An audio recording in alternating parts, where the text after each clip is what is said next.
ക്ഷേത്രത്തിൽ കയറുന്നിടത്ത് രണ്ട് സൈഡിലായിട്ട് രണ്ട് ആനകളുടെ രൂപം കരിങ്കല്ലിൽ കൊത്തിവെച്ചിട്ടുണ്ട്. തൂണുകളെല്ലാം വ്യത്യസ്തമായ ഡിസൈനുകളാണ്. എത്ര സൂക്ഷ്മമായിട്ടാണ് തൂണുകളിലൊക്കെ ഡിസൈൻ വർക്ക് ചെയ്തിട്ടുള്ളത്.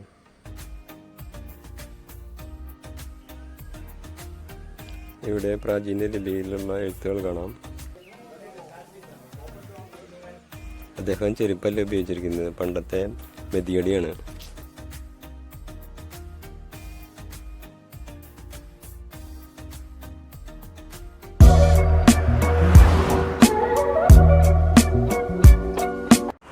നമ്മുടെ ഉത്തര കേരള കർണാടക യാത്ര എന്ന 2ാം ദിവസത്തിലേക്ക് കടക്കുകയാണ്. അപ്പോൾ ഇന്ന് മംഗലാപുരത്താണ് ഇന്നലെ രാത്രി സ്റ്റേ ചെയ്തത്. ഇന്ന് നമ്മൾ മൂടബദ്രി കാർക്കല വഴി ബദാമിയിലേക്ക് പോവുകയാണ്.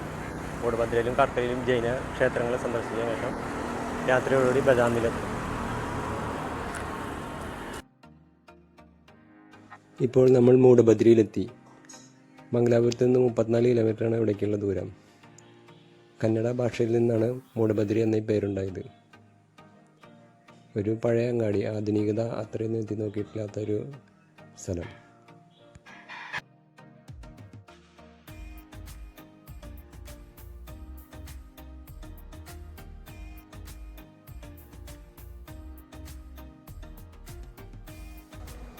ഇവിടെ ജൈനന്മാരുടെ പ്രശസ്തമായൊരു ക്ഷേത്രമുണ്ട്. അതിൽ ഒരു 1000 കാലിയായിട്ടുള്ളൊരു ക്ഷേത്രത്തിൻ്റെ ഒരു ഭാഗമൊക്കെ ഉണ്ട്. അവിടേക്ക് നമുക്ക് കാണാൻ പോകാം. ധാരാളം ജൈന ക്ഷേത്രങ്ങളുണ്ടെങ്കിലും നമ്മളതിൽ പ്രധാനപ്പെട്ട ഒന്നായ സാവിര കമ്പാട ബസ്തി മാത്രമാണ് സന്ദർശിക്കുന്നത്. ഇതാണ് ആ ക്ഷേത്രം. നമുക്ക് അവിടേക്ക് കയറാം.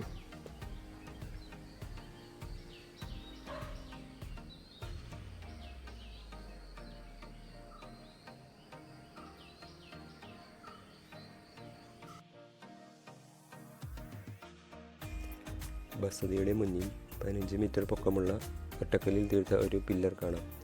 മാനസ്തംഭം എന്നാണ് ഇത് അറിയപ്പെടുന്നത്. തൊട്ടടുത്ത് തന്നെ ചെമ്പിൽ പണിത ഒരു കൊടിമരവും കാണാം.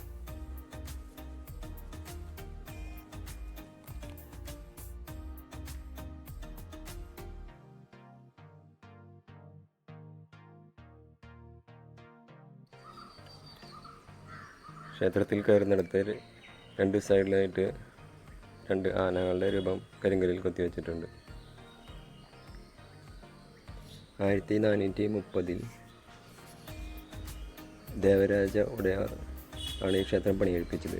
31 വർഷം എടുത്തു ഇത് പണി പൂർത്തിയാവാൻ. അപസർപ്പണി യുഗത്തിലെ 8ാമത്തെ തീർത്ഥങ്കരനായ ചന്ദ്രനാഥന് സമർപ്പിച്ചിരിക്കുന്നതിനാൽ ഇതിനെ ചന്ദ്രനാഥ ബസ്തി എന്നും വിളിക്കുന്നു. നമുക്ക് അകത്തേക്ക് പ്രവേശിക്കാം. അവിടുത്തെ വലിയൊരു വിശാലമായ മണ്ഡപമാണിത്. മൊത്തം 7 മണ്ഡപങ്ങളുണ്ട് ഇവിടെ.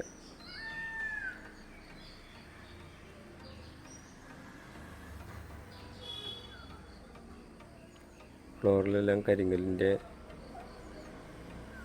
പാനലിങ് കാണാം.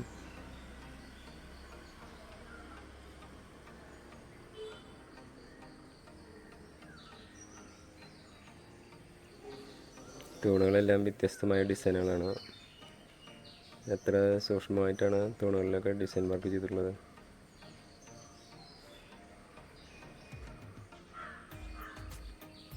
ഇവിടെ വേറെ ഡിസൈൻ, ഓരോ സൈഡിലും ഓരോ കൊത്തുപണികൾ, ഒരേപോലെയുള്ള കൊത്തുപണികൾ ഉണ്ടാവില്ല, ഒക്കെ വ്യത്യസ്തമായ ഡിസൈനായിരിക്കും. മൂടബദ്രി എന്ന ഈ പേരുണ്ടായത് കന്നഡ ഭാഷയിൽ നിന്നാണെന്ന് പറഞ്ഞല്ലോ. ഇവിടെ പണ്ട് ധാരാളമായിട്ട് മുളകൾ വളർത്തിയിരുന്നു അത്ര. അപ്പോൾ മൂട് എന്നാൽ കന്നഡ ഭാഷയിൽ കിഴക്കെന്നും ബദ്രി എന്നാൽ മുള എന്നും അർത്ഥമാണ്. അങ്ങനെയാണ് ഇവിടെ ഇനി ഈ പേര് കിട്ടിയത്.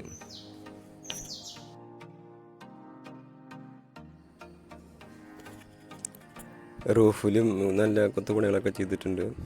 അതുമൊക്കെ വ്യത്യസ്തമായ ഡിസൈനായിരിക്കും ഓരോ സ്ഥലത്തും.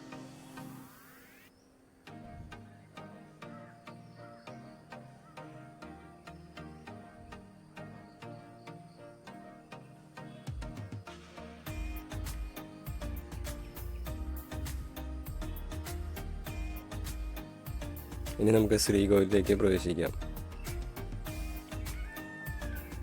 ചന്ദ്രനാഥൻ്റെ ബ്രോൺസിൽ തീർത്ത പ്രതിഷ്ഠയാണ് ഇവിടെ ഉള്ളത്. 2.5 മീറ്റർ പൊക്കമുണ്ട് ഇതിന്.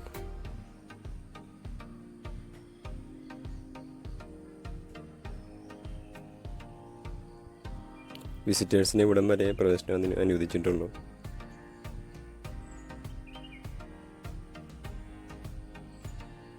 ഇതാണ് പ്രതിഷ്ഠ. അപസർപ്പണികത്തിലെ 8ാമത്തെ തീർത്ഥങ്കരനായ ചന്ദ്രനാഥൻ.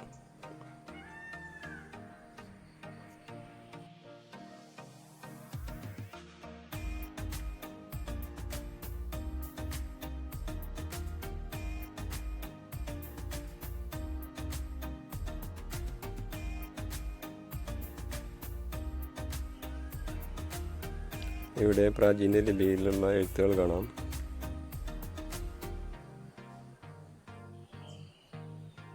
ശ്രീകോവിലിൻ്റെ സൈഡിലെ തൂണുകളാണിത്. ഇവിടെ കുത്തുപണിക്ക് കുറവൊന്നുമില്ല.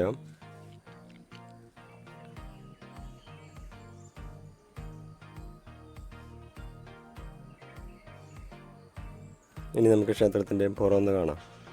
വിശാലമായ കോമ്പൗണ്ട്.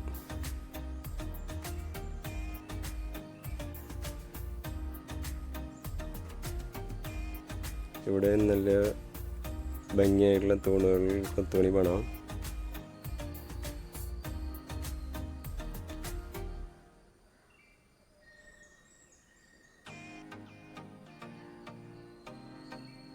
ഫൗണ്ടേഷൻ്റെ അടിഭാഗമാണത്. അവിടുത്തെ കൊത്തുപണികളുണ്ടോ?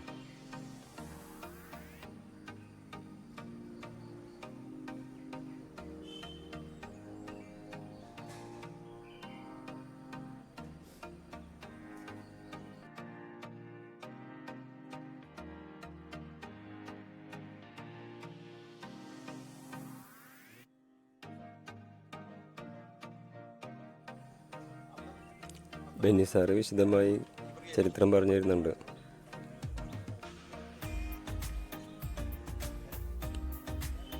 മരത്തിൽ തീർത്തിട്ടുള്ള ഈ വാതിലും കൊത്തുപണികളും ധാരാളമായിട്ടുണ്ട്.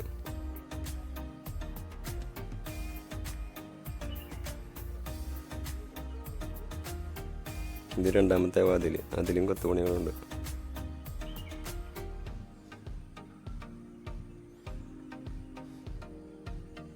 ഇത് ക്ഷേത്രത്തിൻ്റെ പിൻഭാഗം.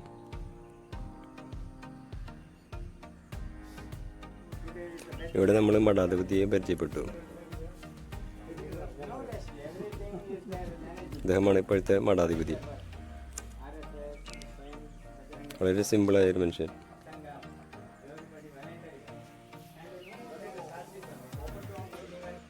അദ്ദേഹം ചെരുപ്പല്ല ഉപയോഗിച്ചിരിക്കുന്നത്, പണ്ടത്തെ മെതിയടിയാണ്. ഇപ്പോൾ നമ്മൾ കാർക്കലയിലുള്ള ജൈന ക്ഷേത്രത്തിലെത്തിയിരിക്കുകയാണ്. ഇനി നമുക്ക് ഇതിൻ്റെ മുകളിലേക്ക് കയറാം. മംഗലാപുരത്ത് നിന്ന് 55 കിലോമീറ്റർ അകലെയാണ് കാർക്കല. AD 983 സ്ഥാപിച്ച ശ്രാവണബലഗോളയിലെ ഗോമടേശ്വര പ്രതിമയിൽ നിന്ന് പ്രചോദനം ഉൾക്കൊണ്ടുകൊണ്ടാണ് AD 1432 സന്താര വംശത്തിലെ പാണ്ഡ്യ ഭാര്യ രാശ വടയാർ ഇത് നിർമ്മിച്ചത്. 80 ടൺ ഭാരമുള്ളതാണ് ഇവിടെയുള്ള ഗോമടേശ്വരൻ്റെ പ്രതിമ. അതാണ് ഇവിടുത്തെ പ്രധാന കാഴ്ച. ഈ കുന്നിൻ്റെ മുകളിലാണ് പ്രതിമ സ്ഥാപിച്ചിരിക്കുന്നത്. കരിങ്കല്ലിൽ ചെത്തിയ നടകൾ കയറി നമുക്ക് കുന്നിൻ്റെ മുകളിലെത്താം.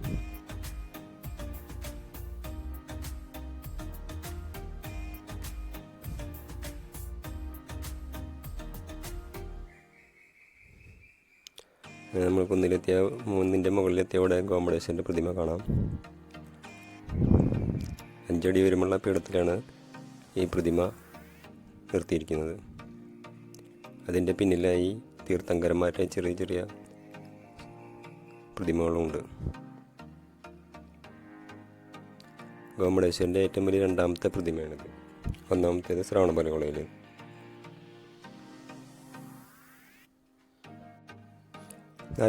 അടി ഉയരമുണ്ട് ഈ പ്രതിമയ്ക്ക്.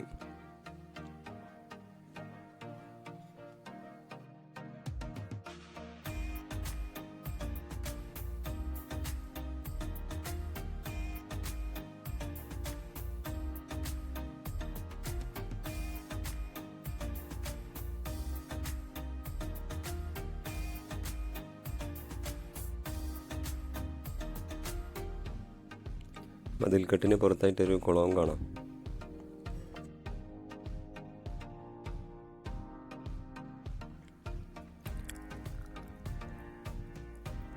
കുന്നിൽ നിന്ന് താഴത്ത് നോക്കിയാൽ നല്ല പ്രകൃതി ഭംഗി കാണാം.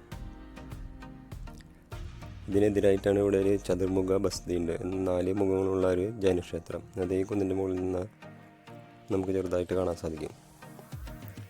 സമയക്കുറവ് കാരണം നമ്മൾ അവിടേക്ക് പോകുന്നില്ല. തന്നെയല്ല ഉച്ചയ്ക്ക് നല്ല വെയിലുമാണ്, ഇപ്പോൾ നല്ല ചൂടുണ്ട്. ഇതാണ് ചതുർമുഖ ബസ്തി, മറ്റൊരു ജൈനക്ഷേത്രം. അത് മറ്റൊരു കുന്നിലാണ് സ്ഥിതി ചെയ്യുന്നത്. ഇതിന് തൊട്ടപ്പുറത്ത് തന്നെയാണത്.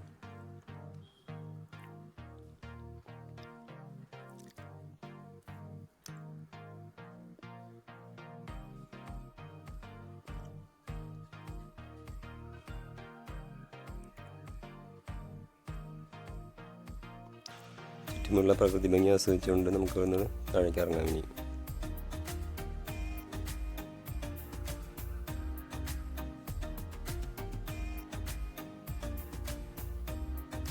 ഇവിടെ നിന്ന് അധികം ദൂരത്തിലല്ലാത്ത ആത്തൂരിലെ സെൻറ്റ് ലോറൻസ് പള്ളിയിലേക്കാണ് അടുത്ത യാത്ര.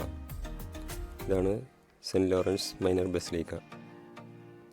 1759 സ്ഥാപിതമായ RC പള്ളിയാണിത്. 2016 മൈനർ ബസിലിക്കയായി ഉയർത്തപ്പെട്ടു.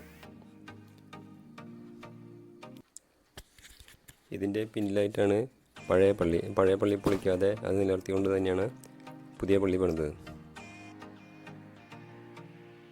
ഇതാണ് പഴയ പള്ളി.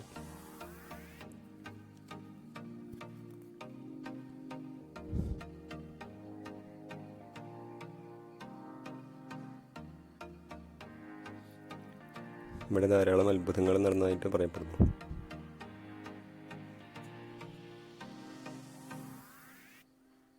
ഇത് പുതിയ പള്ളി പിന്നീട് പണിതിട്ടുള്ളതാണ്. കാർഗലിൽ നിന്ന് രാത്രിയോടെ നമ്മൾ ബദാമിയിലെത്തി. അവിടെ രാജസംഘം ഇൻ്റർനാഷണൽ എന്ന ഹോട്ടലിലാണ് താമസം. അടുത്ത ദിവസം ബദാമി കാണാം.